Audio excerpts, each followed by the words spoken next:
প্রিয় দর্শক, আজকে আপনাদের সামনে খুবই গুরুত্বপূর্ণ একটা ভিডিও নিয়ে চলে আসলাম।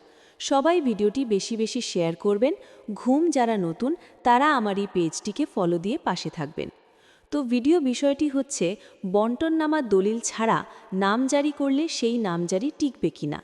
সংক্ষেপে উত্তর, বন্টননামা দলিল ছাড়া নামজারি সাধারণত টেকে না, বিশেষ করে ওয়ারিশি সম্পত্তির ক্ষেত্রে। বিস্তারিত ব্যাখ্যা। ১. কখন নামজারি টিকতে পারে না? যদি জমি ওয়ারিশদের মধ্যে বণ্টিত নয়, কোনো রেজিস্টার্ড বন্টননামা দলিল বা আদালতের বন্টন ডিক্রি না থাকে, তাহলে একজন ওয়ারিশ আলাদাভাবে নামজারি করালে সেটি আইনগতভাবে দুর্বল হয়। অন্য ওয়ারিশ আপত্তি করলে বাতিল হওয়ার ঝুঁকি থাকে। অনেক ক্ষেত্রে আপিল বা রিভিশনে খারিজ হয়ে যায়। কারণ নামজারি মালিকানা সৃষ্টি করে না, শুধু রাজস্ব রেকর্ড আপডেট করে। ২. কখন সীমিতভাবে নামজারি টিকে থাকতে পারে? নিচের শর্তগুলো থাকলে সাময়িকভাবে নামজারি থাকতে পারে। সব ওয়ারিশের সম্মতিতে আবেদন করা হলে, নামজারিতে শেয়ার উল্লেখ করা থাকলে, যৌথ খতিয়ান, কোনো পক্ষ আপত্তি না করলে।